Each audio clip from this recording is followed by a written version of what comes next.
What is going on, everybody, and welcome back to TD Browns Talk, home of the real Cleveland Browns fans. I'm your boy Brandon, and today we got a great video lined up ahead for you guys with some great topics. But before we get into that, go ahead, make sure you hit that like button on your way in the building. If you're new to the channel, make sure you go ahead and subscribe for more Browns content. We're going to be releasing lots of stuff, especially with the season about to start up. Let your friends, family members, fellow Browns fans, let them all know about the channel as well, because we're trying to grow and spread the Browns word, Browns content to as many fans as we can. And last but not least, make sure you go ahead and check out TD Sports Talk, which is our parent channel of TD Browns Talk, where we're going to have lots of live streams and NFL related, NBA related content. So it's going to be a great thing over there. Make sure you go ahead and check that out and subscribe there as well. Now, with that out of the way, like I said, we got a great episode ahead for you guys with lots of good Browns content. So we're going to hop right in. Now, for the first topic that we're going to talk about, I read an article that really struck me, and I'll explain why. Now, this article is by Randy Gurzy. I want to give him credit, give credit where it's due. And the title of this article was, "Does the fate of the Browns season rest on the shoulders of Joe Woods?" Now, I thought when I first read that title that it was a bit extreme, because there's so many factors that go into having a successful season. But the more I started to think about it, the more I thought, there might actually be some merit into some of the points that Randy made. And we're going to get into that. So one of the main points that Randy had made was that on the Browns roster, there's two things. For one, there's insane continuity that is very uncommon in the NFL. There's also wild change.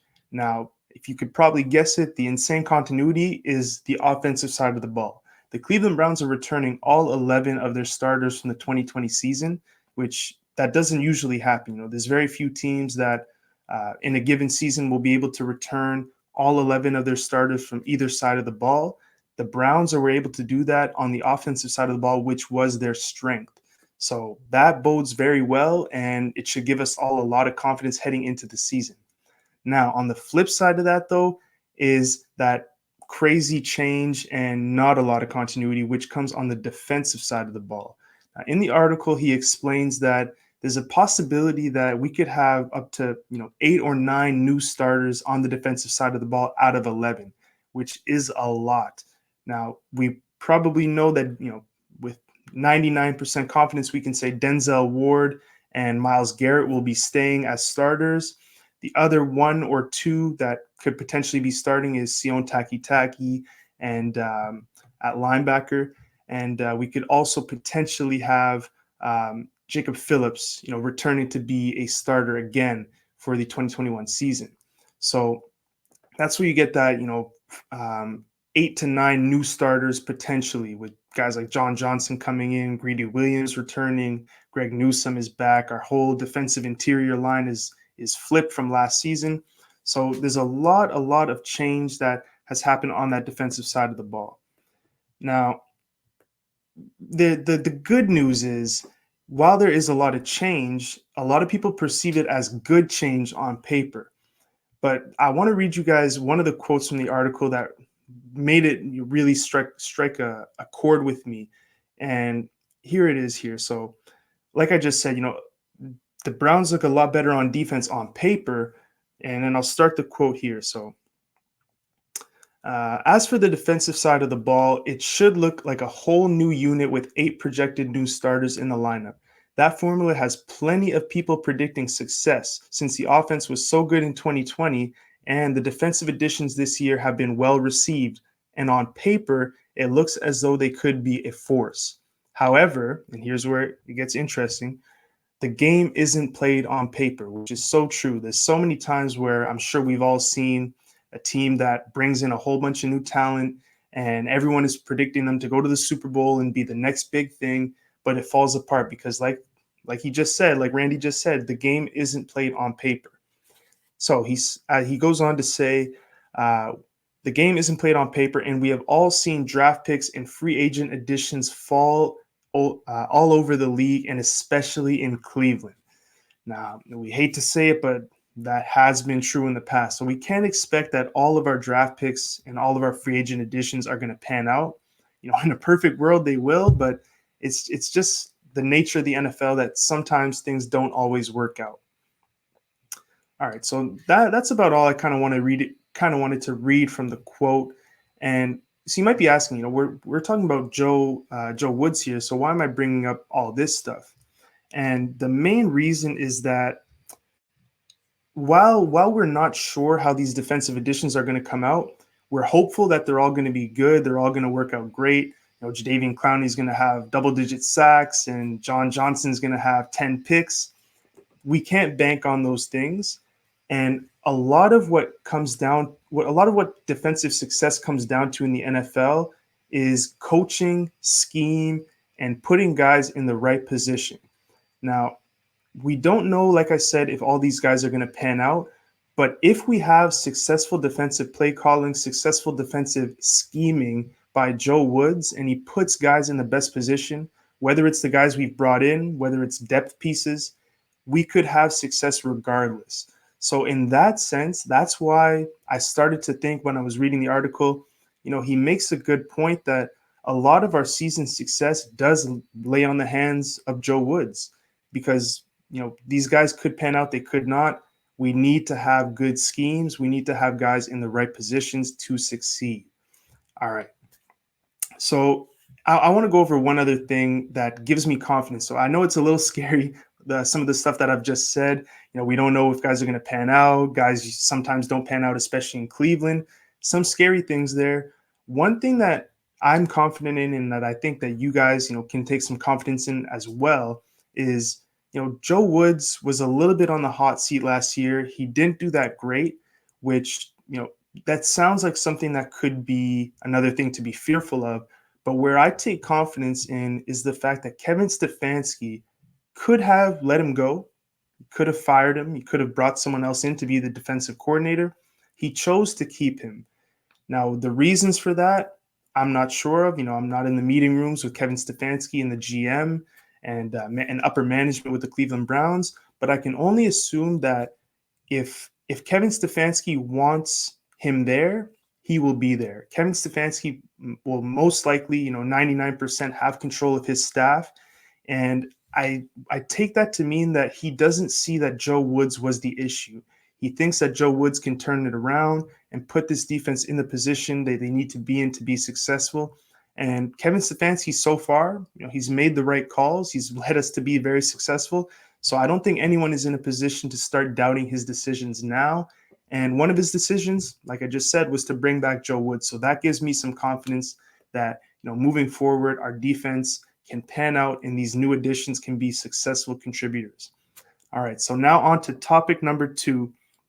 And this one, if you guys watch TD Fins Talk, which is one of the other channels that's underneath the TD Sports Talk umbrella, I was over there the other day talking with TD and some other guys about Xavien Howard, who is on the Dolphins, as a potential addition by trade to the Cleveland Browns.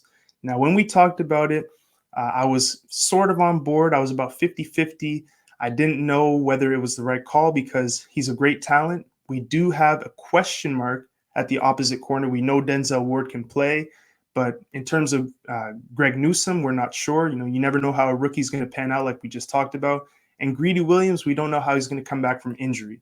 Now, we do have Troy Hill, but he's more of a slot guy.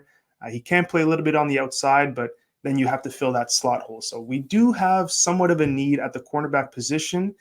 Maybe need's not the right word, but we have question marks at the position. So in that sense, I love the aspect of adding a proven commodity of Xavien Howard to the mix that would instantly raise the talent level of the defense and unquestionably make us a better defense. Now, where I had some pause, and in this article, which was written by, let me just find it real quick for you guys, Grant Pusker. I really hope I pronounced that correctly. Grant Pusker, I want to give him credit. He outlined some of the issues and some of the potential pitfalls that I also brought up on the show that made me, the 50% was in his play. That was on the good side, but the other 50% is what we're going to talk about in just a second. So some of the pitfalls of Xavien Howard. The number one is the cost, the financial cost. So Xavien Howard is currently on a 5-year, $75 million deal. So that makes him, about, I believe it's about 15 million. We'll do the math real quick for you guys. Mental math was never my strong suit. So $75 million divided by 5 years. Yeah, so exactly 15 million. Now his cap hit wasn't that high because of the bonus. His cap hit was about $12 million a year. So Xavien Howard being at $15 million, he wants a new deal. And he's been said that, it's not just about being higher paid than his teammate Byron Jones. He wants to be up there with the Jalen Ramseys of the world and up in that, 18 to $21 million range. And that's a heavy, heavy price tag. And we're going to get into the second reason kind of links back to that first reason of his high price tag. 20 to 21 million or 18 to 21 million, that's not cheap at all. And the reason that is a big issue is because of point number 2, which is another point that I brought up on TD Fins Talk. We have so many upcoming contracts. We have our entire offensive line minus Jedrick Wills coming up for new deals in the next 2 years. And we all know, we really need to keep that offensive line together. We saw how successful it made us last year in the run game. Nick Chubb and Kareem Hunt went off. Baker Mayfield had all kinds of time. The offense was amazing. A lot of people ranked the Browns' offensive line as number 1. Now, we may not keep all of those guys, but we want to keep that core offensive line together. So that's one area. And then the biggest area, which I honestly should have started with, is Baker Mayfield. He's coming up for a new deal after this season. He'll be a free agent in 2024, I believe. So he's going to be coming up for a new deal, and we need to have some money put aside for him. Nick Chubb as well. Denzel Ward. These are all integral parts of the team that it starts to get a bit dicey. As it is, we already can't pay all of these guys. So to add Xavien Howard into the mix will just make it even harder to end up paying everyone that you want to pay, all your studs on your team. All right, so reason number 3 is, so we talked about the financial cost in terms of money, but there's also a cost in terms of how are you going to get Xavien Howard on your team. So it's going to be via a trade. And when you trade, you're going to have to be giving up either picks and players, both of which are extremely valuable. So the Dolphins may be asking for, some young talent at the corner. They might want Greedy Williams back in return. And I don't know about you guys, but I'm not quite ready to give up on him. He's still cheap relatively, as a rookie. He's still on a rookie contract. And then also draft picks. Draft picks are extremely valuable. So giving up draft picks to me and players, that's another reason that it may not be the best idea to pursue Xavien Howard at this time. And the next point I want to make about why we may not need, or it may not be in the best interest of the Browns to pursue Xavien Howard, is we made additions to the secondary in other ways. We all know last year the secondary was not a strong point at all. It was actually one of the liabilities of the team, but we made other improvements. So it's not like we didn't make any improvements and we desperately need to make a big splash.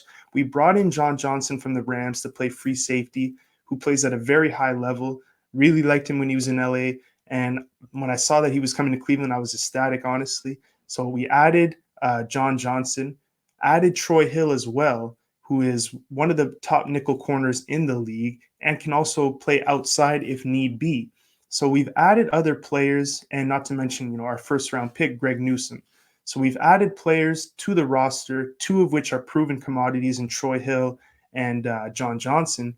And then we added a potential stud in Greg Newsome. So in that sense, it may not be as pressing of a need as it was per se last season. If last season, before the trade deadline, they would have went out and tried to trade for Xavien Howard, that would have made a bit more sense to me, help with that push. But at this point, I think they've made enough additions and changes in that secondary that they might be okay without adding a player like Xavien Howard. All right. And last but not least, and this is a big one, there's 2 things about Xavien Howard that, in my opinion, close the book on these trade talks and move me from 50-50 to 100-0, 100 being we don't need him, we shouldn't go after him, and 0 being we need him, let's bring him in right away. So Xavien Howard is 28 years old. Starting next season, at this time next season, he'll be 29 years old. his value is only going to go down. So to sign him, to trade for him, give up capital, sign him to a huge deal to make him one of the highest paid corners, that is going to hurt. And you're probably not going to get that elite level of play for many more years. Maybe 1 to 2 years at max, he plays at the level he did last season in Miami. So that's number one. His age is not a good factor for him. It's on the negative side for him. The second one is he has an injury history, and it's not great, guys. I'm going to read you his game logs and how many games he's played in and how many games he's missed. And I think that that's going to start to paint the picture for you guys that this may not be the best move, and we probably are better off not trading for Xavien Howard. So Xavien Howard was drafted in 2016, so he's played 5 seasons in the NFL. In those 5 seasons, 5 times 16 is 80, so he's had a potential to play 80 games in his career. He has suited up for 56 of them and started in 55. Now that's 70% availability. I don't know about you guys, but I am not for paying top dollar, number one at his position or even number 2 at his position for a guy who's available 70% of the time. That to me just that's not good business. So to compare that, he wants to be paid like Jalen Ramsey, right? So let's look at Jalen Ramsey's availability. How is he compared in terms of availability? So Jalen Ramsey has also been in the league for 5 seasons, so 80 potential games he could have played in. Jalen Ramsey has played in 75 games and started 74 of them. So that's a rate of 94% as opposed to Xavien Howard's 70%. So you mean to tell me that a guy that is available 70% of the time wants the same money as a guy who's available 94% of the time and is younger? That's a tough sell in my opinion. So all that put together, and one other thing, with regards to Jalen Ramsey, I gave him 75 out of 80 games that he's played in. And we have to remember that during the 2019 season when he was traded from Jacksonville to the Rams, there was 3 seasons while the trade was being worked, or 3 games, excuse me. I believe it was week 4, 5, and 6 that he was inactive on the Jaguars roster while they were working out a trade and determining where he would go.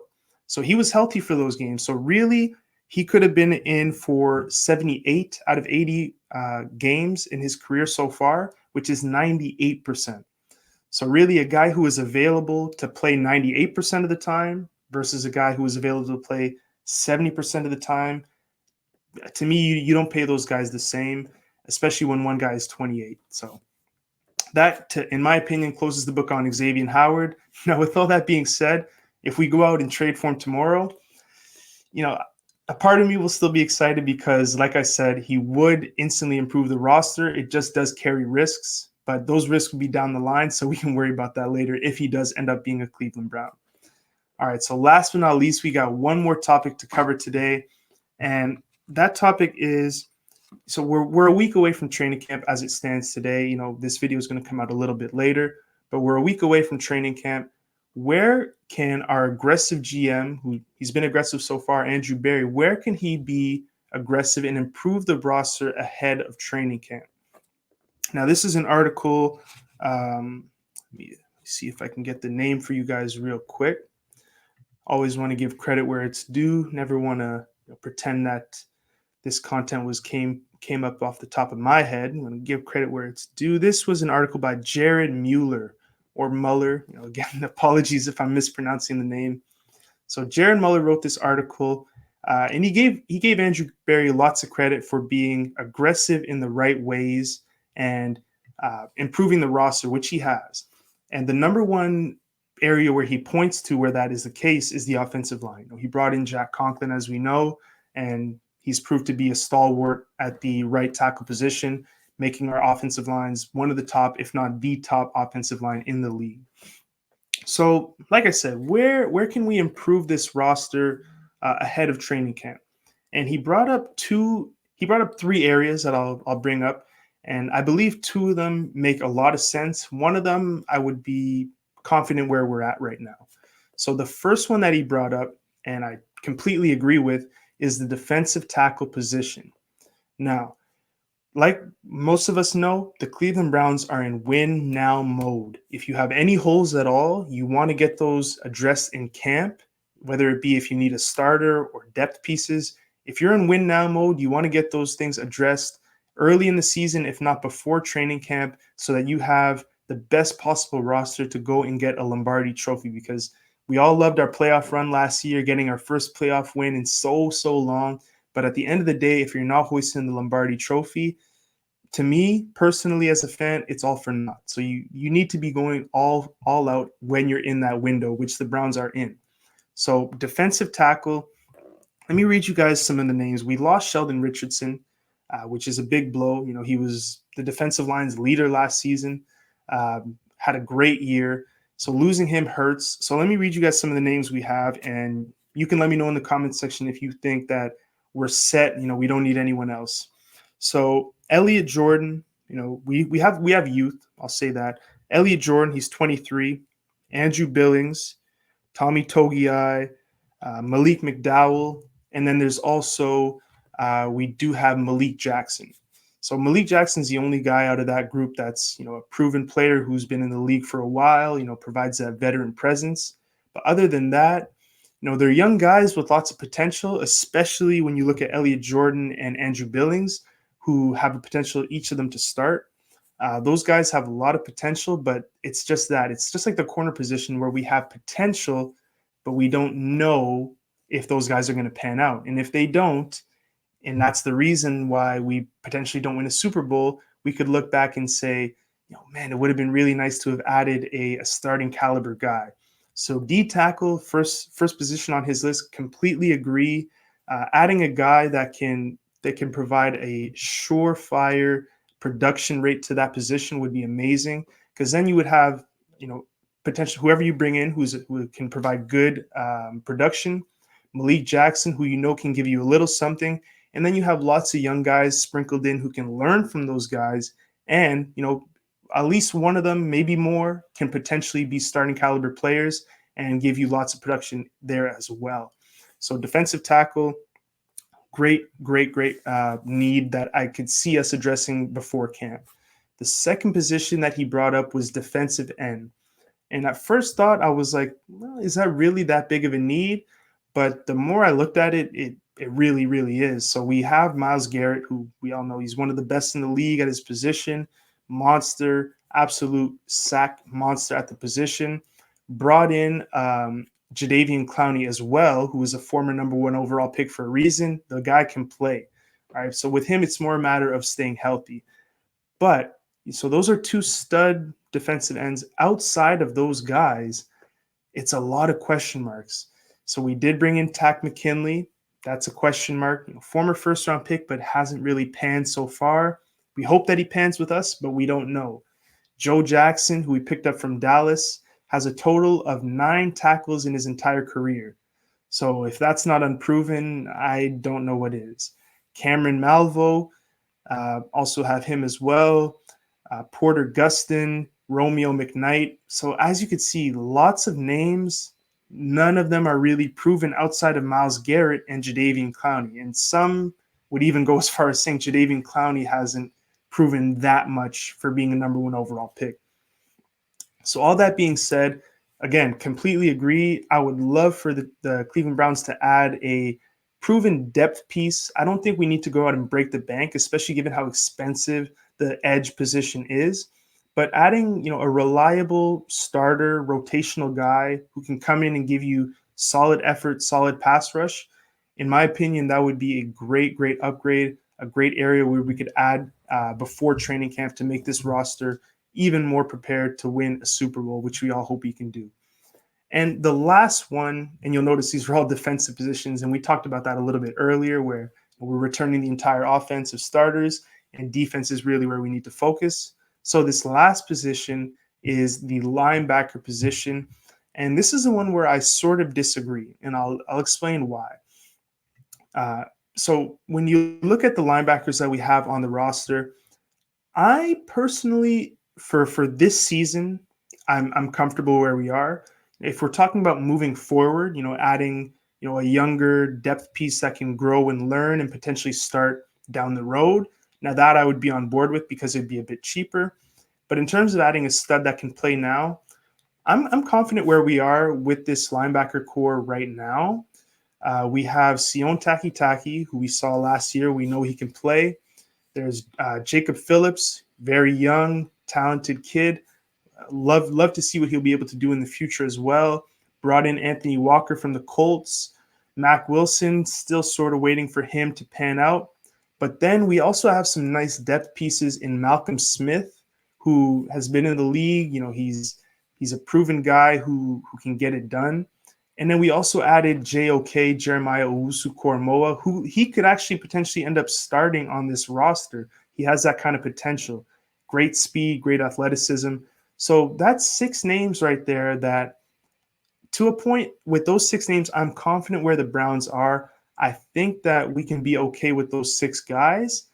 Like I said, though, I wouldn't mind adding a young guy that can potentially start to grow for the future with Jacob Phillips and JOK. Now, that being said, there's always improvements that can be made at any position. So those 3 were brought up in the article, but don't be surprised if we bring in another offensive lineman. Again, that's a position where we'd probably go young, developmental type. That would be cheap. There's always improvements that can be made anywhere around the roster, so don't be surprised if you see additions at any position. Andrew Berry, like we've said, is aggressive, and anywhere he believes that he can improve the roster, I'm confident that he will do so, and I have confidence in him that he'll do a good job. All right, so we've talked about our topics today. I want to thank you all for tuning into the show. Once again, make sure you hit that like button, subscribe, check out the other TD Sports Talk channels, including TD Sports Talk itself. But we're going to be back very soon. Once again, appreciate you guys for tuning in, but we'll be back soon. Peace.